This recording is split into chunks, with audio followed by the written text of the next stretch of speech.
Trisha, be ready. Actually, our guest can be joined any moment. I have just talked to him. Okay, sir.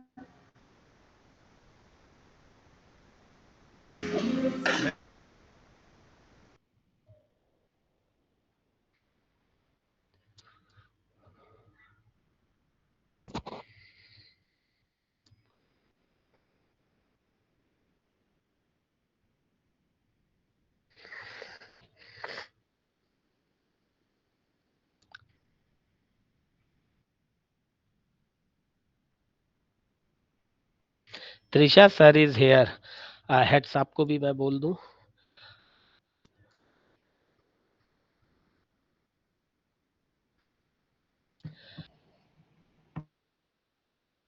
Welcome Anurag sir.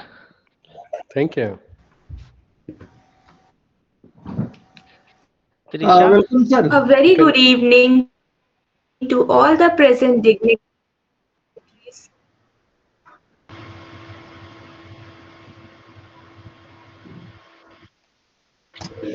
Good evening to the present dignitaries, esteemed guests, and fellow enthusiasts in the field of strengthening cyber physical resilience of power grids. I, Trisha Singh, first BTech Electrical Engineering, welcome you all in today's webinar. This webinar is organized on the special occasion of IEEE Foundation Day, an occasion to celebrate our rich legacy of innovation and collaboration in the field of technology. Now, I would like to introduce you all to the Head of Department of Electrical Engineering, Professor Dr. C.N. Singh, sir. We are fortunate to have him with us. Sir, we would be honored if you could share your word of wisdom with us. Please, sir. Thank you, Trisha, for your nice introduction. Uh, First of all, I would like to welcome Anurag Srivastava, sir, for sparing his valuable time, and he has a very. We are very fortunate to have him with us in the today evening. He has, uh, in a very short time, he has accepted our request to deliver the today's talk on a very topic of interest. This is very, you can say, emerging area of research as well. Uh, in fact, Professor Sanjeev Kumar Saab has spoken over before 1 week, and he has just shared me that Srivastava sir has agreed to deliver a talk. Uh, so once again, that department is on behalf of the electrical engineering department and on my personal behalf. I express my sincere gratitude to him, sir, to you, sir, for sparing your valuable time to deliver today's talk on the topic of relevance of today's. In fact, this topic is very relevant in the today's context.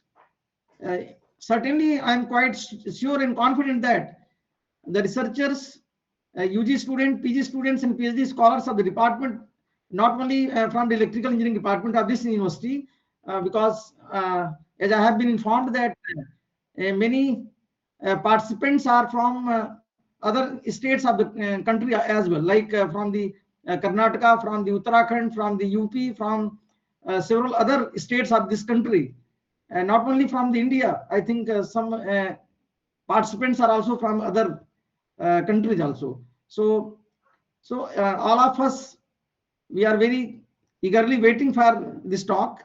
for a week ago. Uh, so once again, this department is very much thankful to you, sir. I am on my personal behalf and on the behalf of the Department of Electrical Engineering, express my sincere gratitude to you for sparing your valuable time to deliver this talk. And the department will, I will also request you to please keep on uh, blessing us in the future as well when we'll be requesting you, sir. So, with these words, uh, I once again welcome Professor Srivastav, sir. Over to Trisa. Thank you so much. Yeah.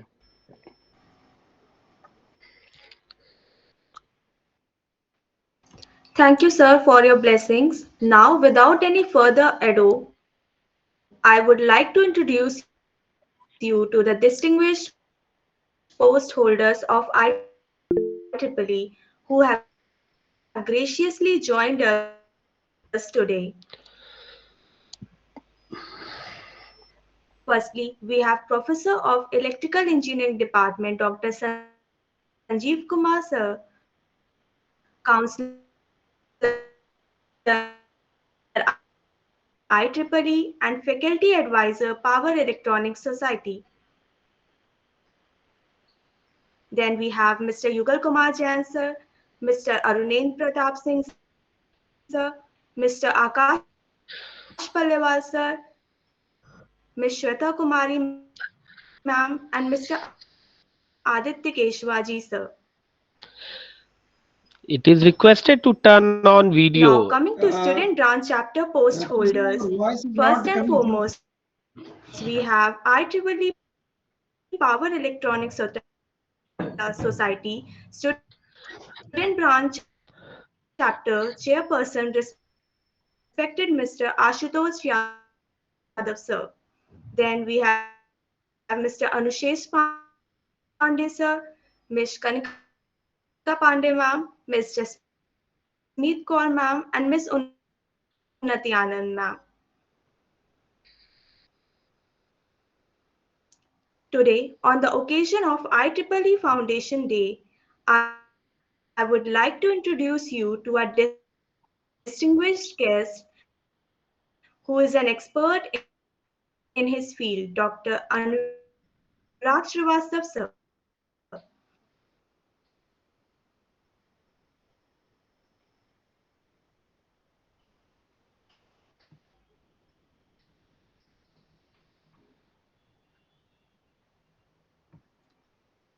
He has done his BEd from HBTI Kanpur,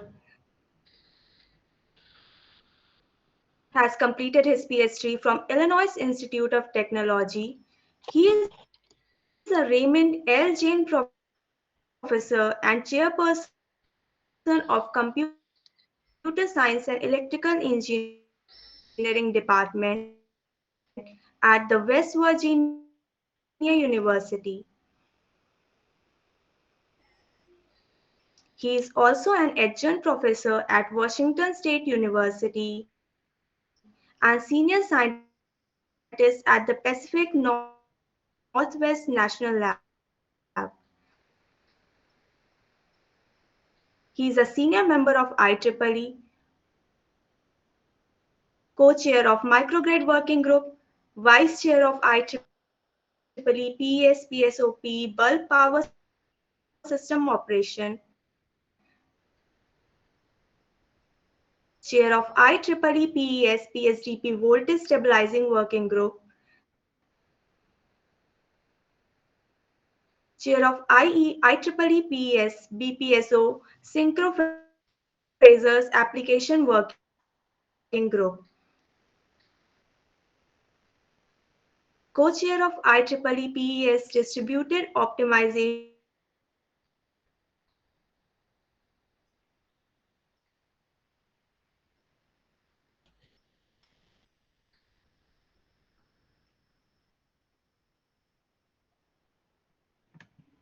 ये doctor साहब लगता है त्रिशा का कुछ network issue आ रहा है. Might be possible. Uh, ji.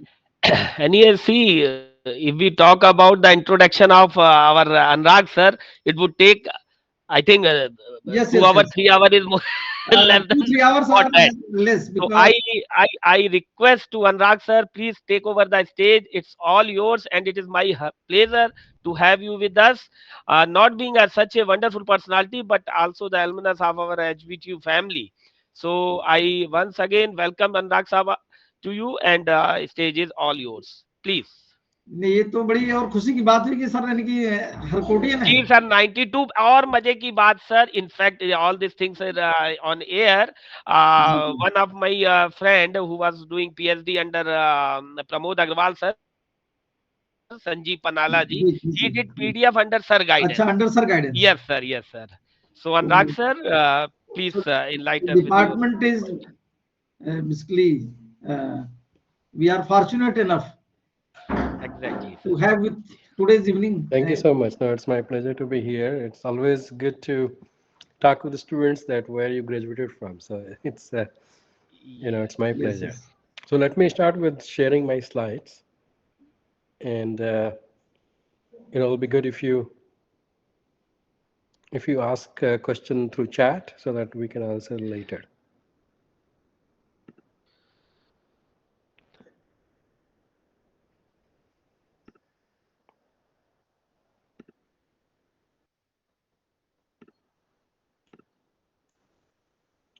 So let me.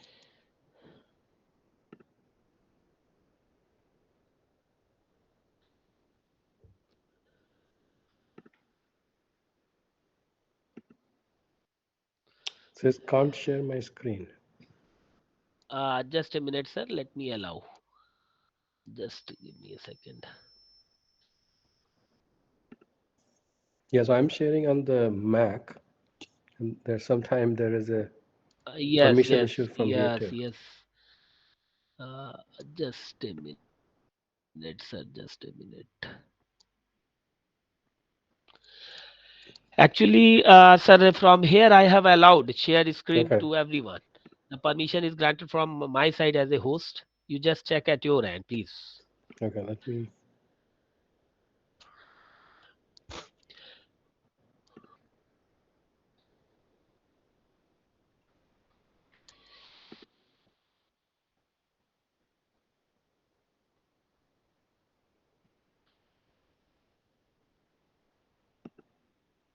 Yeah, I think I need to refresh my settings here.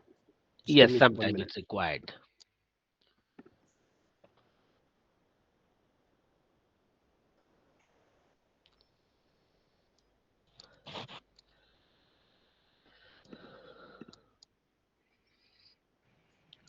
The Google Meet limitation 100 किए doctor साहब हैं. yes so you can check that 100 participants are already available and more than are in queue More than so what we did we are webcasting as well so yes, YouTube pe this is all these things are live on yes, YouTube yes, yes. So all other participants they can uh, watch live this yes on on the YouTube YouTube. yes yes sir Yeah, because it's the limitation of the Google Meet. yes sir actually Uh,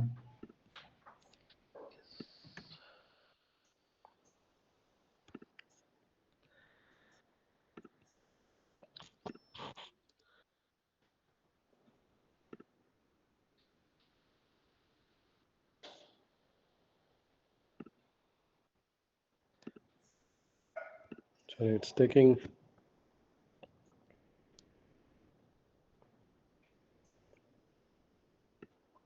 Sometimes the settings are not.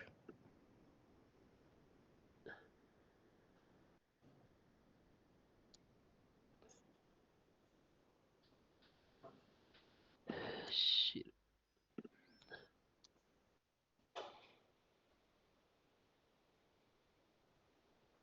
Yeah, for Zoom, I know that how to do that, but typically Google. but see right now we don't have the I mean paid version of Zoom and the limitation in Zoom is only 40 Hmm. minutes so to deal with such a high number of participants I think we have to on Zoom.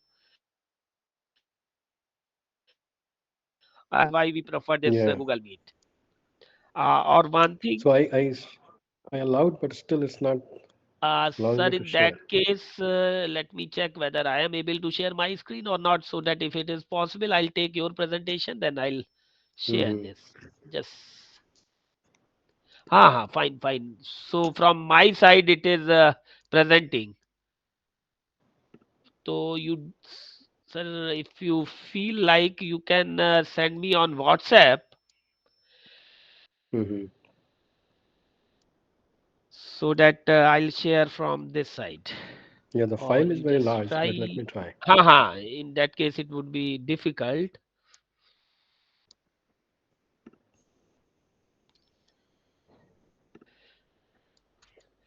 In fact, I have removed one person as well, so that one place is vacant. At present, 99 participants are there. Oh, okay. I intentionally remove one person.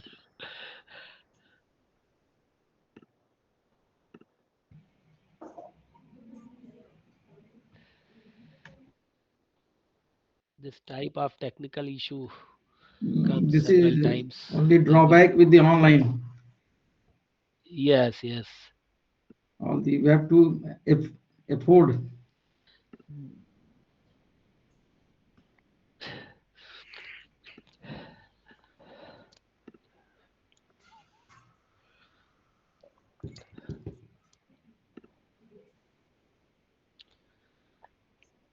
So let me upload it to the link and then I'll share the link with you. Then fine. From Drive, I'll run it. No issue.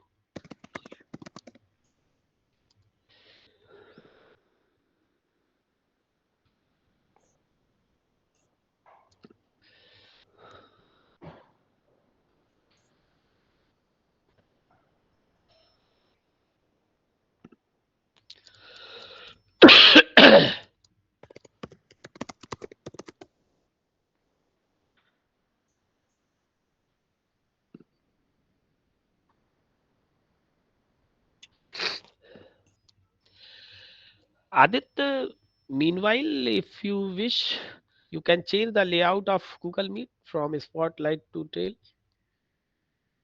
because on live. Sure, sir.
So I have some cold and cough, so it's a little bit not doing best.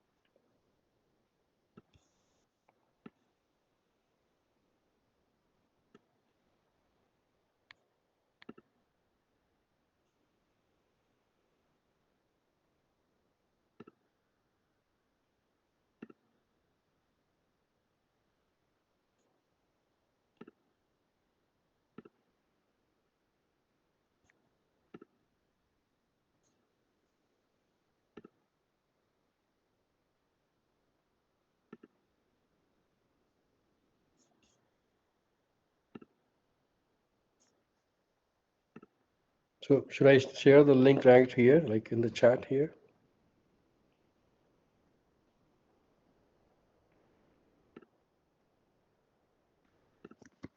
Can you hear me? Can you download from here?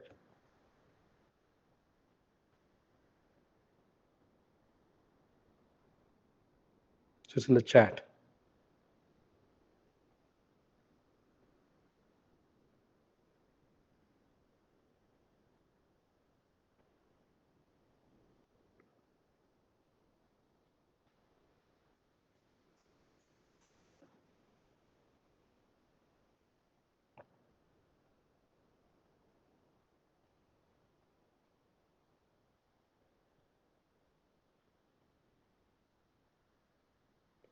I share the link with the chat. Ha, sir. Yes, I have received the link. Just give me a second. Just give me a second.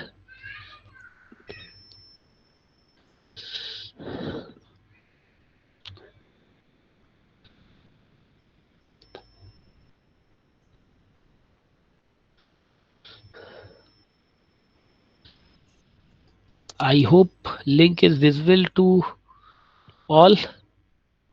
Yes, if you can make it, yeah. Yes, yes. I have. It is about to come. Yes, sir, visible.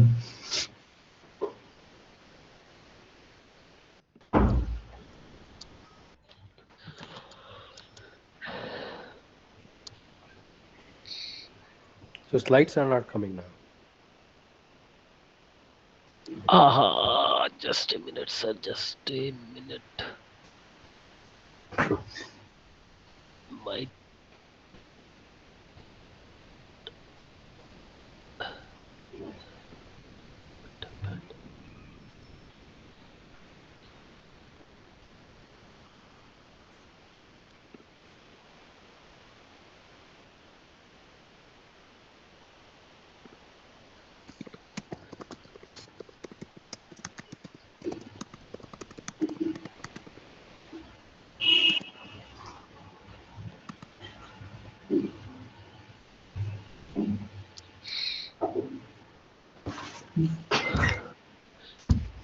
sir, I think now is it coming, sir?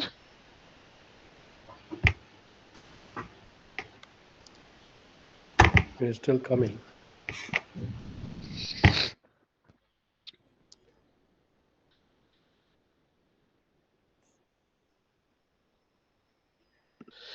It's coming. It's coming now. Now Fine. it is coming. Now it is coming. Okay, wonderful, wonderful. Okay. So now I think you have to change the slides, right?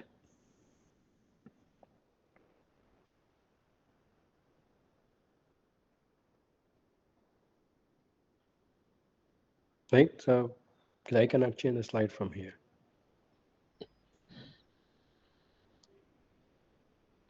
Sir, are you able to change the slide or not? I am not able to. But I have made you the presenter.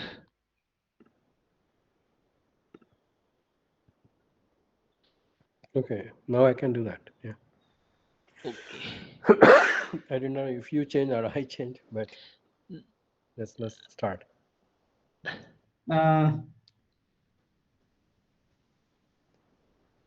So even if you are not able to change now, I'll change from this side. Okay. Yeah. Yeah. I'm not able to change. So, well, let's start. Okay. So, You so just thanks start. again. I'll change. that's what I'll will change. change Okay. from your No end. problem. There's No no issue. problem. No problem.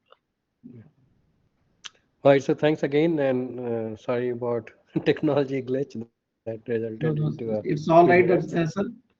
Yeah. So let's go to the next slide, and so this is something that this is all around us, right? Critical infrastructure. It's either water or electricity or your cell phone with communication. Those are critical infrastructure that supports us, right? You see the energy being in the central, which means that any other infrastructure, either it's transportation or healthcare or water or your cell phone communication, will not survive if there is no power. So energy is kind of driving all the other because without power, the other infrastructure will not survive. So, it's very clear that power engineering, which is driving other infrastructure, is very, very important. And now, if we get to go to the next, and then next.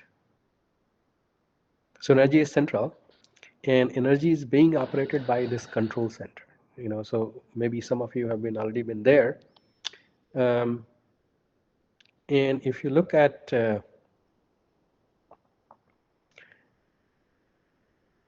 different desk in the control center for the power grid, they are looking at a lot of these screens, and these screens are basically bringing data from from different places. So, for example, in India, there is a POSOCO which just changed its name, and that's a national level operation, grid operation.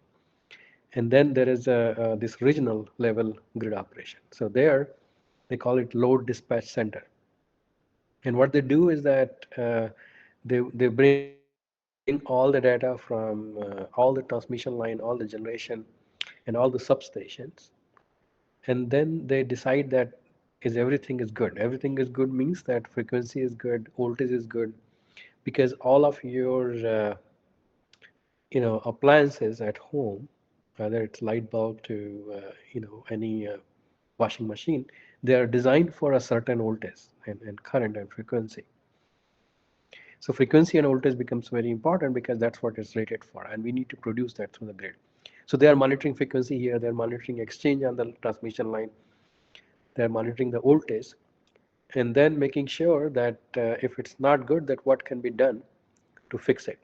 So every operator at each desk is focusing on one task. One is only focusing on frequency. One is focusing on renewable energy integration. One is focusing on just keeping the voltage good. And one is focusing on exchange. To operate the grid all alone, it's not possible. So they only need to focus on one task.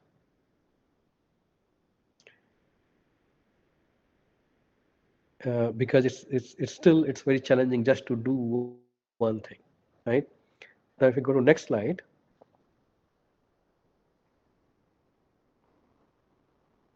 can you go to the next slide? Yeah. So these and then keep going next and next.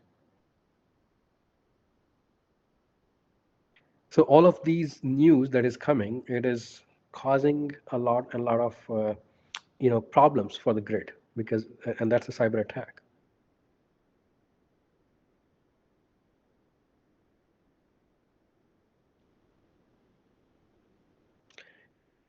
And it has happened multiple places. So which resulted into the power outages. For example, in Ukraine. So with Russian, cyber attack on Ukraine, which happened, 3 to 4 times, 2015, 2016, and just now last year. And each of them, especially in 15, 16, resulted into the power outage. So, right, so keep going next.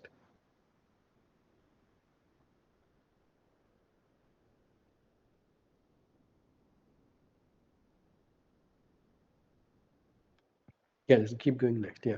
So then the next thing become that what we can do about it. So if you can go next, the first thing is that we have to understand the problem. Second thing is develop some tools, and then third is a test bed, right? And why? Of course, there are more things to do, but understand digital devices which is helping support operating the grid. And those are cyber threats, and then understanding the risk, which means that how does threats will result into the impact on the grid, and then what kind of tools I can develop which will help operators to do better, and then test bed, which is basically to not only validate these tools but also train the operators to do better, right? So we go to next now.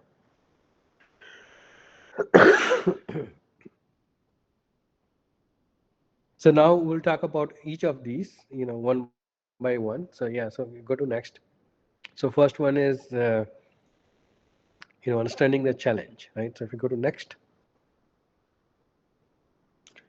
So risk and threat and vulnerabilities. So any cyber attack is going to happen because there is vulnerabilities. If it does not exist, the attack will not happen. Which in other way, if there is a computing or digital devices in the system, then only cyber attack can happen. And and if it's not connected to anything else, like it's not connected to it's not network, then that vulnerability will not travel to another, or impact will not travel to another system. So so that's the first thing, vulnerabilities. Now sometimes vulnerabilities are known and sometimes vulnerabilities are unknown. If it's known, then it's called CVE, cyber vulnerability exposure, which is already researched by different community, and put in the public database. And then if vulnerability is not known, it's called zero-day vulnerability, which means that attacker knew before operators and before defender. An attacker utilized that for zero-day vulnerabilities because it's zero day, which means that no one knew about that other than attacker. And then the threat is basically that how this vulnerability will be utilized, which will adversely impact the grid operation, right?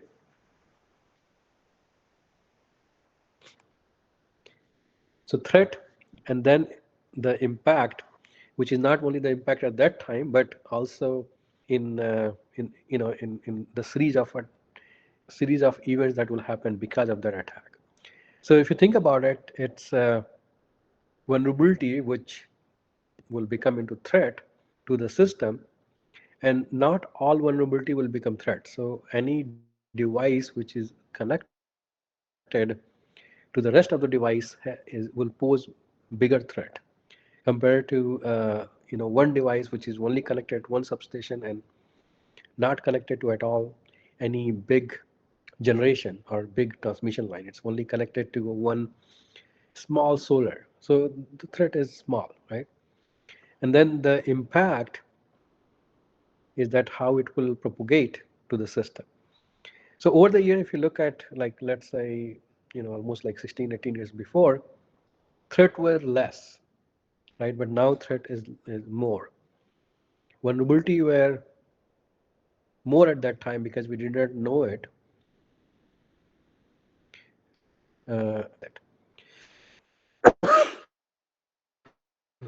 Impact was less because it was less connected system. Now impact is more because it's more connected system, right? So if you go to next slide.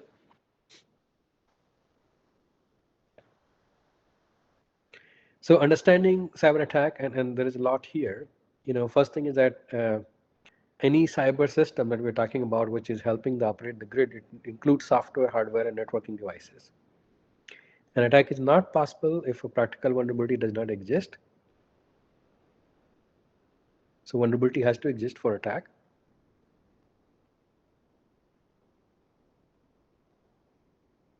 Then attacker may embed malicious code or data within digital images. So the attack, to utilize that vulnerabilities, the threat can be in any form. Either it comes in a digital image, or audio files, or even text file or Excel file attached to email, and that's how that gets installed, right? Other thing is that hackers may, actually assist in fortifying the security rather than maliciously exploiting weaknesses. So, which means that there are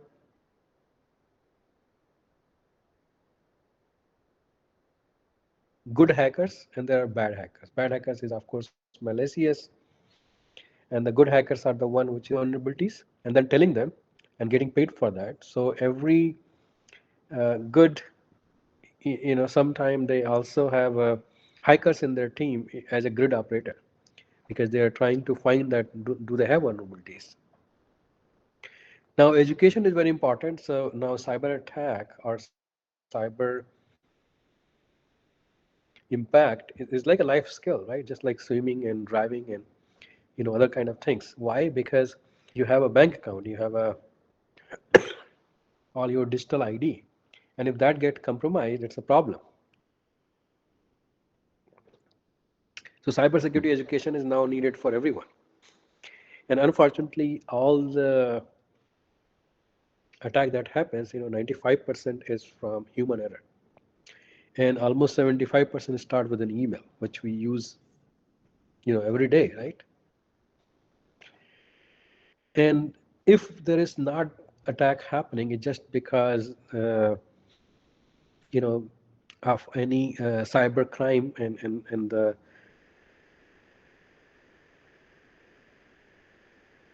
and what they will get in return, which is, could be jail or something. So anything is not happening. It's not that we are infrastructure, but we need to make track, around the world.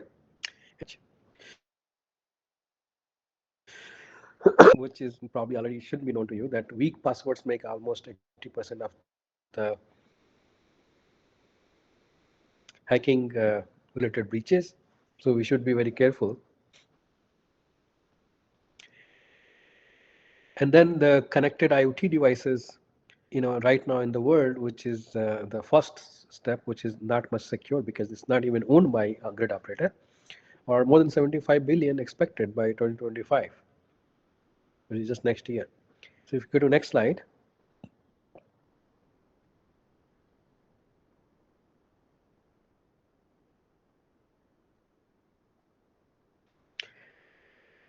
So now let's talk about a couple of different in 2017, which is called fish tank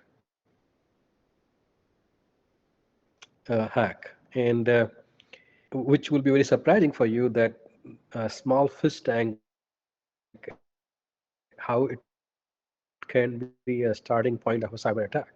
Now, what happened that this casino in Las Vegas was, wanted to be make their devices more connected and monitor that this fish tank was actually large.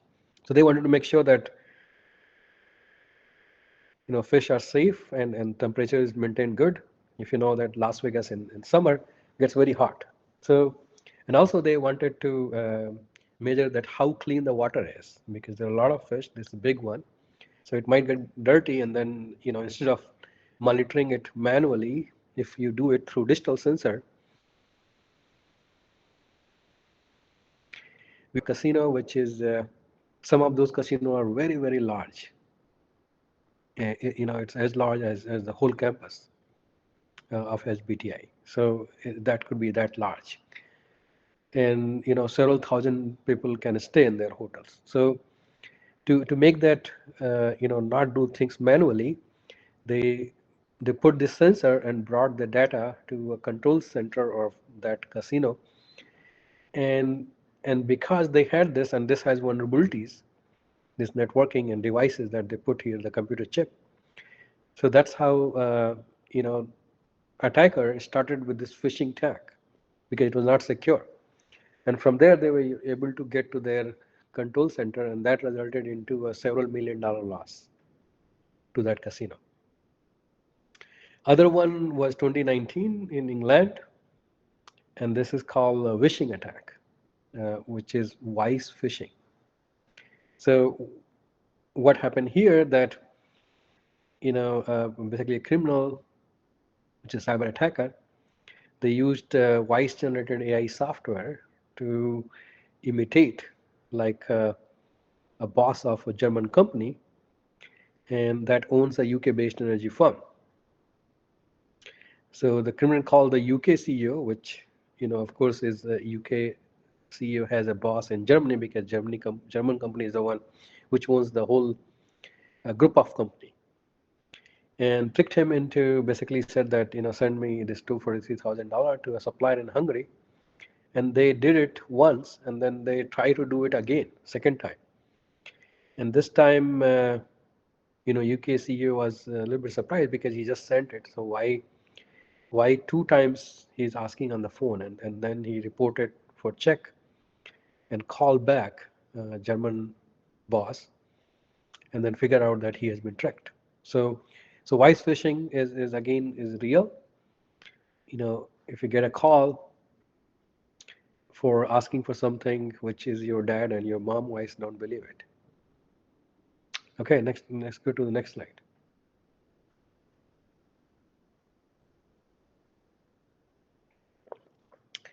Some more which was more fun, like a fern.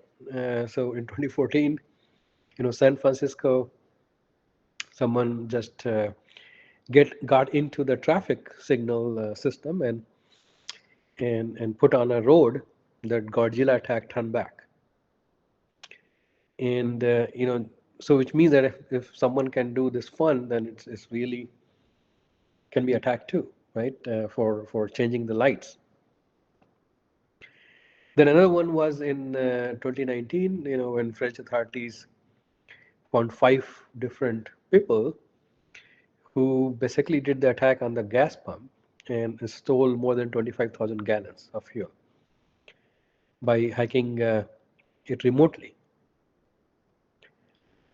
So that can happen again, and because the password was default, which was 0000.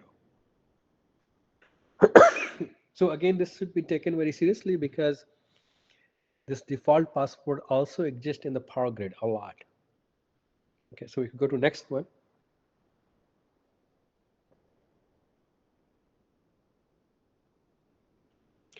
So this is actually a video. If you can play it, just click on that. It should play it. Um, yeah. When So, so when I'm clicking now, it is going to next okay. slide. Yeah, that's fine. So that video was actually showing that how a grid operator has hired, uh, hackers that go and hack my substation. And that utility is actually in Illinois. That's where not too far I got my PhD there. And attacker was hired, more like a hacker, so as an ethical hacker or a good hacker, so that they can tell that your substation is not safe. And that's how they were, and they were able to get in, even though utility thought that's very safe. Hackers got into the system and of course did not cause any problem because that was not their objective, that was not they were paid for. But within the 24 hours, they hacked into the system.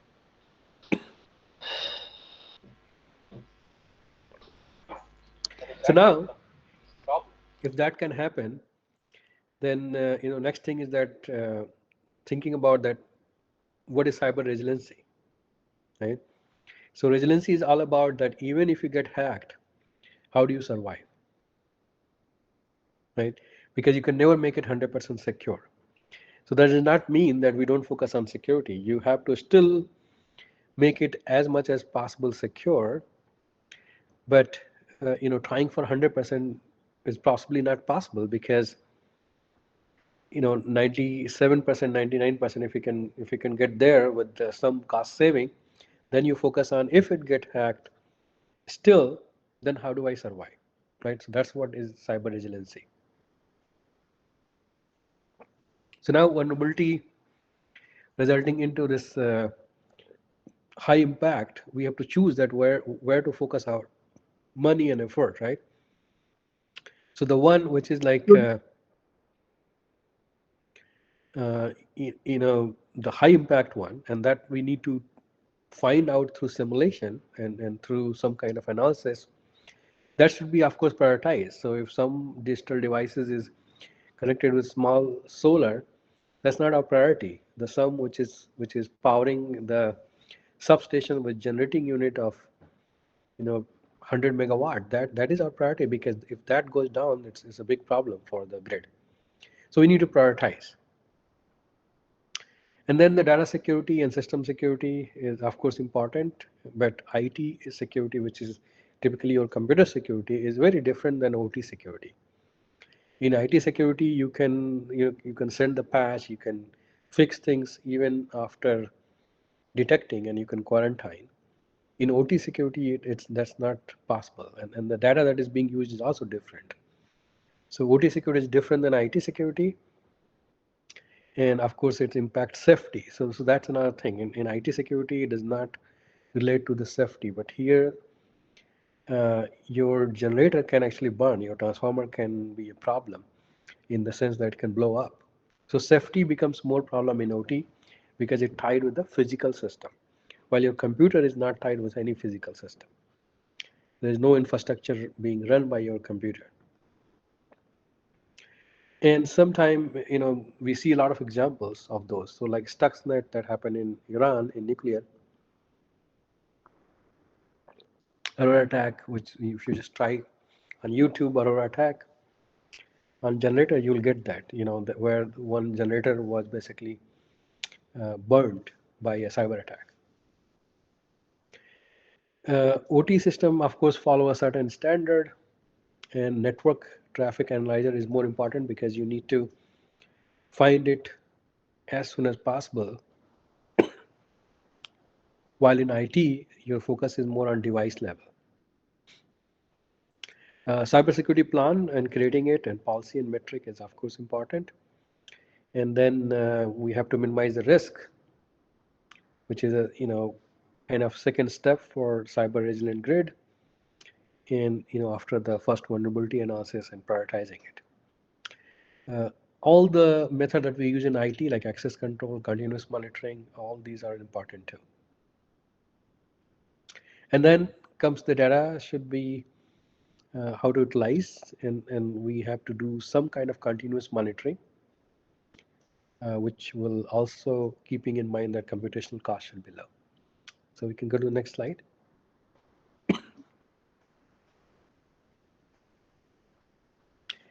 So this is very interesting because we just went through the COVID, and we wrote one paper where we analyzed that what is the similarity, because if you think about that, for computer virus you need a host, right, which is a digital device. For COVID virus, you need a host, which is basically a human body or animal body. You could be asymptotic versus symptomatic disease, just like vulnerability is known and zero-day vulnerabilities. Or if you are compromised, it may not do anything that you can detect it. So that will be asymptotic. Just how the COVID virus will go from one human to another human or to the animal, same thing will happen here, uh, from one digital device to another digital device based on that how the network is connected. So there is a lot of similarity, and that means that we can learn from each other, right? Uh, of course, there is a big difference. That's a biological system, which means that it's not man-made system. While here in the in the OT world, it is a man-made system. So we do have a more control compared to the infectious disease ecology. But it was very interesting because we worked with two doctors to write this paper. So we can go to the next one. So just a little bit more about that, that how the attachment happened and how the reconnaissance happened in attack propagation, how the penetration happened, how the weaponize happened, intracellular trafficking, delivery. So all of these, of course, came after a lot of discussion with, medical doctor expertise and ours, including the final one, which is how do we act on object. Okay, next slide. Now this is very complex. Probably you cannot see it in much detail, but there has been effort where MITRE and several other agencies has tried to get everything for that how the attack happens into one framework, and the one which is very supposed to be very complete. So MITRE is basically a national lab here in the US, and it has a multiple different branches. And this one has been releasing a multiple different framework for analyzing a cyber attack. So it start with the first step, which is how the vulnerability will be found, to all the way that how it will be controlled with command and control. This is again only about the attack. It's not telling you about different steps you can take to fix the problem. So it is only telling you about that how the attack happened and where it can attach itself in different places. So you can actually go and find the MITRE attack framework, and this is all public. So you should be able to find a lot of information on that by just doing a Google search. So next slide.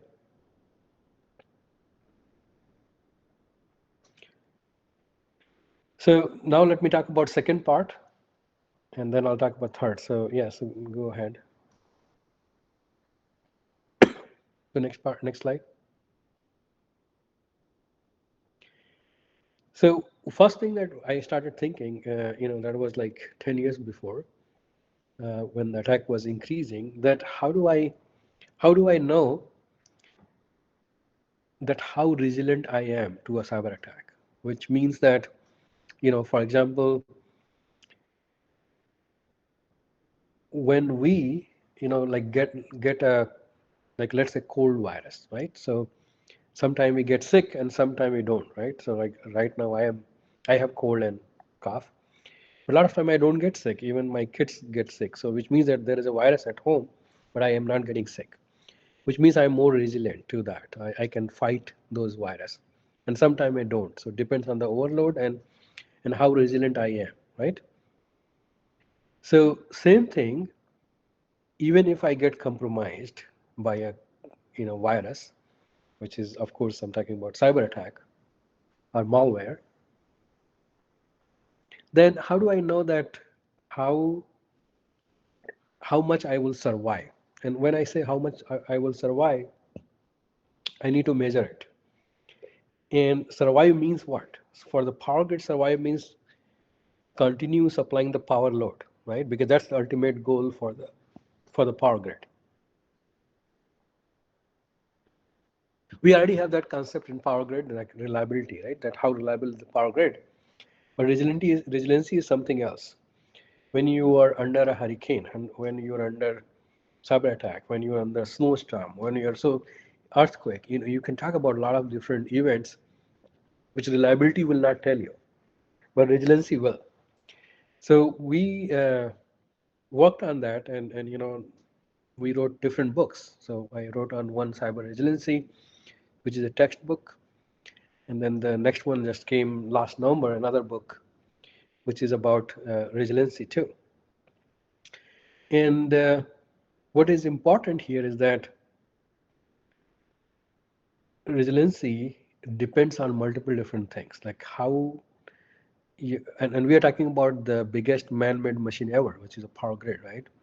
And then the cyber system, which is supporting it. So the control, networking, resources, which is generation power, all of these will decide that what is the resiliency. So I cannot go into detail of these because it takes a lot of time. But we wrote more than 100 papers on this and two books. That how do I measure resiliency? And that will tell me that where I should put my money. If I need to put to make it more resilient, what do I do, right? So if you go to next,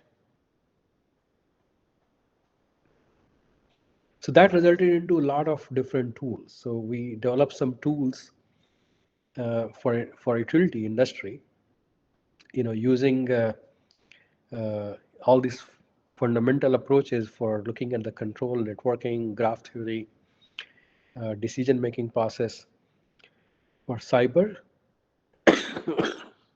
and also for weather event. For a weather event, I'm not talking about today, only focusing on cyber. So cyber, we developed Canvas. There is a video on YouTube. You can see it. And then Cypher, which was more about military microgrid. We helped US Army. And then CPSAM, which is security assessment metric more focused on distribution system. And then there's a TRAM, CP TRAM, which is more focused on transmission resiliency metric. And the new one that we are working on now is a distribution system with IoT. And that's another tool which is still in progress. So I'm going to talk about that one because it's more recent work. So next slide.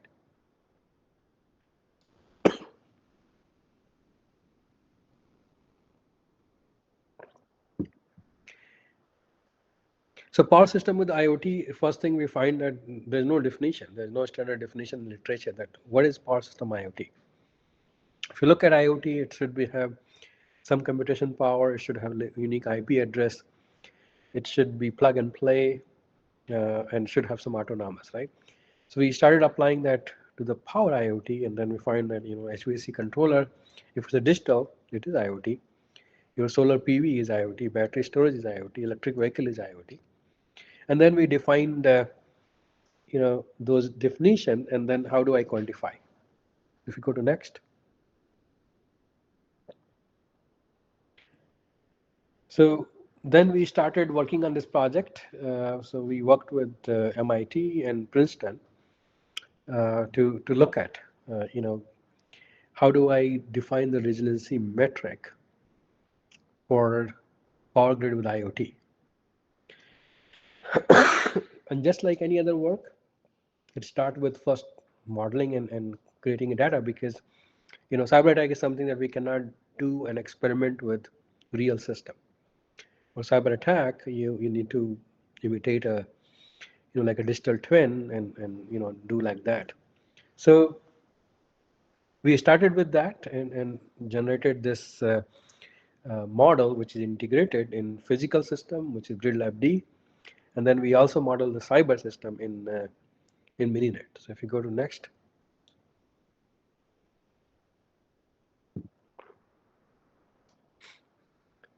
So first thing we did is that, because IoT is not owned by a power grid operators, it is owned by, like, EV will be owned by EV owner, right? HVAC is of course in house, so someone living in the house will own that. So how do you trust that? And if you trust that, then how much? So we developed this trustability score looking at a lot of different data and mainly digital data, right? So if you go to next.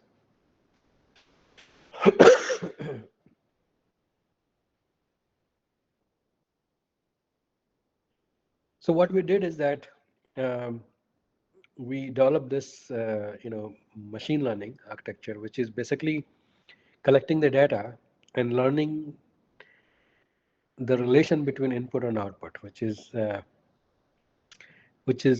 using autoencoder. You can actually predict that what will be expected, right?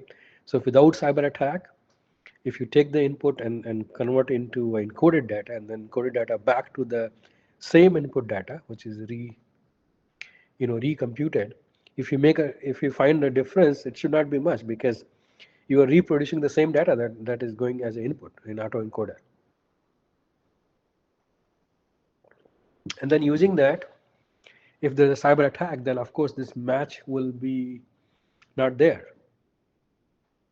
So based on that, I can now say that there's something wrong. I mean, I don't know it's a cyber attack, but there's something wrong. And then I can look at the network data, right? And then I can look at digital data. So this is about the data that is shown in the table. And then I can confirm that this is a cyber attack or there is some problem in the cyber sensor, right? So based on that, we developed this IoT device trustability score. So if you go to next.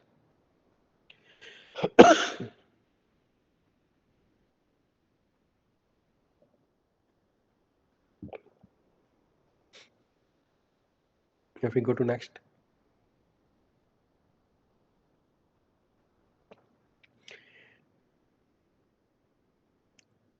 So then what we did is that based on the I2 testability score, actually last slide was showing some equation for that. So we got a number, I2 testability score. And the next one is resiliency metric formulation at the primary level. So if you think about primary, is basically multiple houses connected to a transformer. So at that level, we want a resiliency score. So if you click next,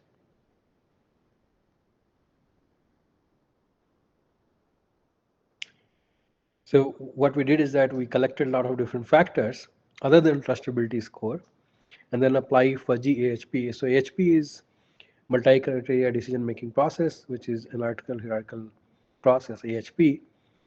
And in fact, you can find a lot of detail about this in this paper, which is IEEE Internet of Things journal.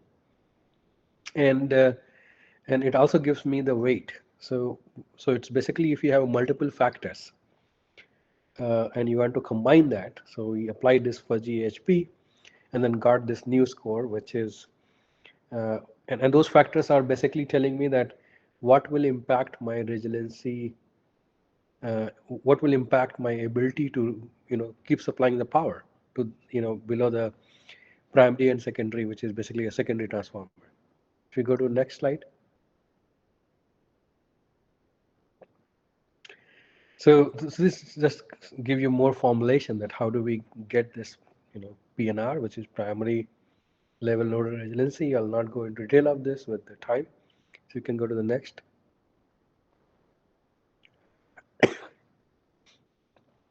And then comes the next level, which is the distribution system transformer, right?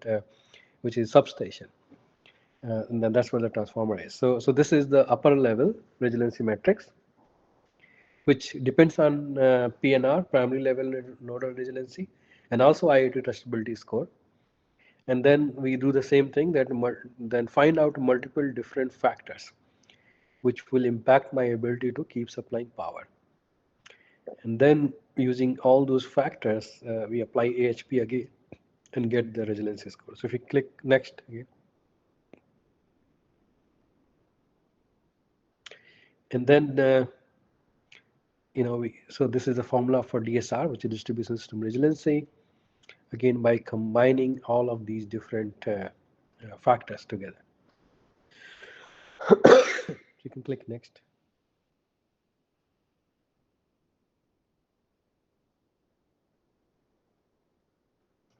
So finally, some results. This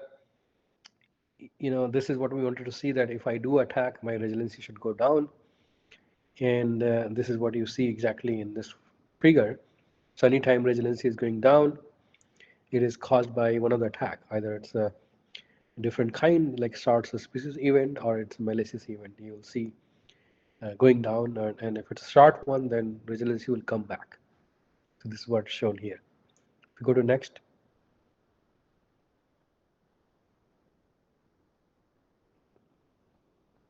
So finally, we got this resiliency metric application, which is giving me and analyzing the first at the IoT level, then at the secondary transformer level, and then finally distribution system substation. And I can use it to decide that where to invest my money, so my resiliency is increasing, either for operation or for planning. And then even after the event, a cyber attack has happened, how to restore my system. So I can use this metric in multiple different ways. If you go to the next. So now the next one was electric vehicle. So I had actually one of the students from IIT Kanpur. She came to me just a few months before she was here, and then she worked on how do I use my electric vehicle to help with the restoration of services. And then because I was working with MIT, so we got the data from there, from Boston and Cambridge, and then we mapped all of these, right? So first thing is that when we are operating our grid, we are typically operating as economic, right? Because that's our goal, that to keep it most economic. But when the event happen, like this cyber event or even the weather event, then we are switched to the resilient mode. And also I have an information layer, which is telling me that, you know, the power exchange between if EV is feeding back or EV is being charged, and all the other information which is coming from, like parking lot, that where it is, transportation network. So all of these together will give me enough information to assess resiliency. So we go to next.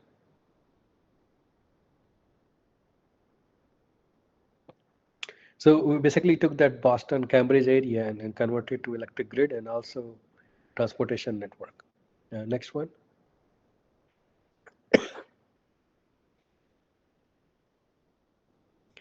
And then we just wrote a bunch of equations. So in fact, the equation was so large that it was, we wrote a paper which is in review now, and 3 pages is just equation.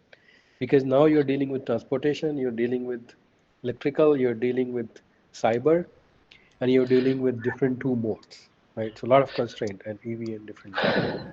So we go to next.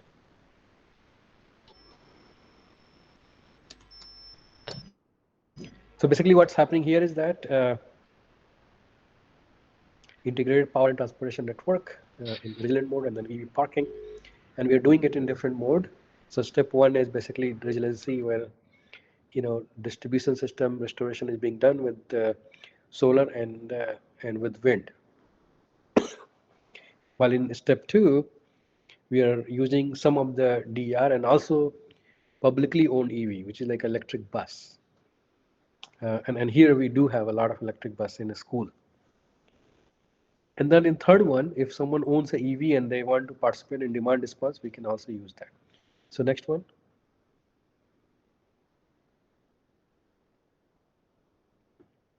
So this one shows that the whole process, and finally getting the results, that where to put the EV and routing. Okay, so we can go to the next one. So now the third one is that how to use test bed, right? So we had a two test bed. Yeah, next one. Yeah, so this one is not coming good, but for some reason. But basically, it's showing the two test bed. One is electromagnetic test bed, which is with RTDS, real-time digital simulator, and NS3, and the other one is Mininet and Python wrapper with electromechanical simulator, which is OpenDSS. So next one.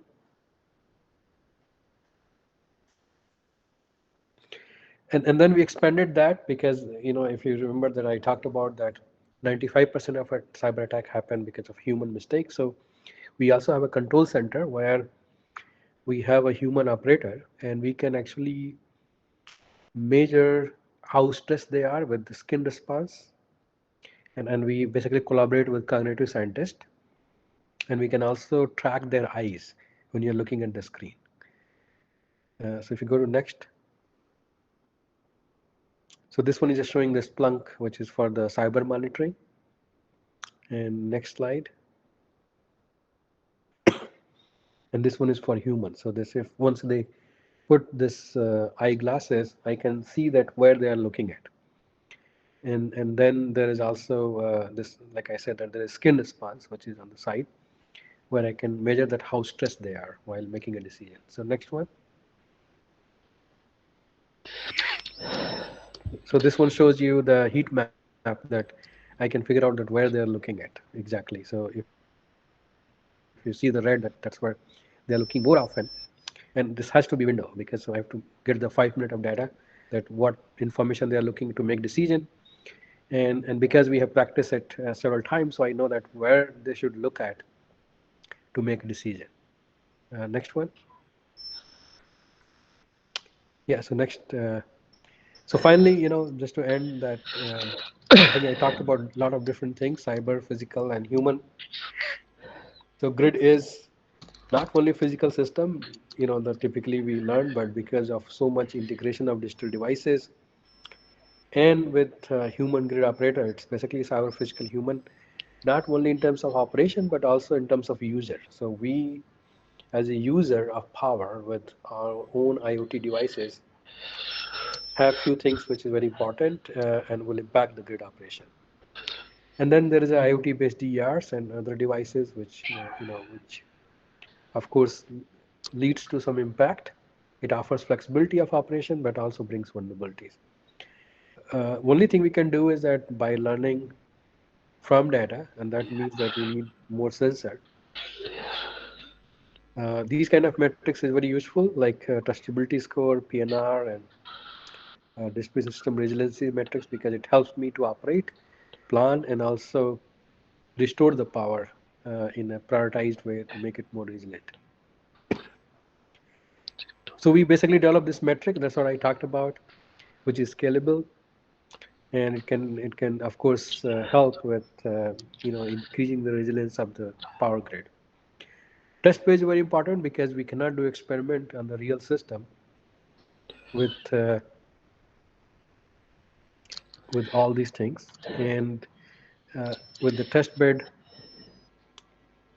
we can not only validate but also use that for training. So next.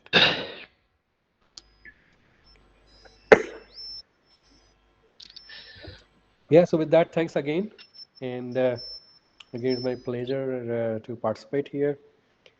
And the one is showing that you should not be on the list of the attacker.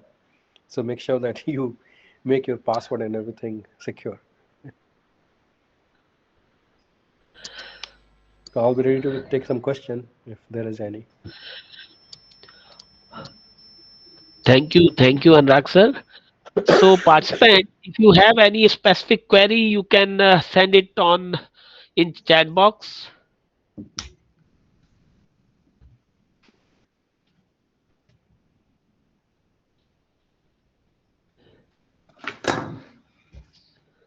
If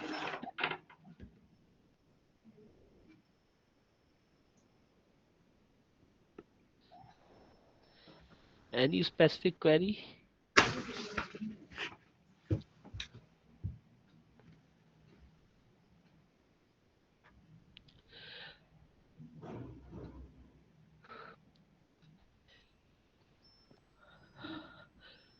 Astosh, is Tirsa is with us or she is not available? Sir, the simulator which you have used, it is the real-time simulator, RTDS or some other. Yeah, so we have RTDS. We also have a Typhoon. So those two Typhoon are real Hill. time. Yes, yes, Yeah. yes. So those two are Okay. real time, and then we also have OpenDSS, which is, and GridLabD, which is not a real time, but more scalable. Larger system can be done there. Okay. At HBTI, we have Opel RT, sir. Oh, okay. Yeah. Yeah. So I have that at because I also work at PNL and WSU. So there I have Opal RT at both the places. Yes. It's really very nice and informative session. I don't think that either they have the query, but as they are hesitating to ask, as you have already shared your email ID. So definitely, if they have any query, they will definitely talk to you and ask their query.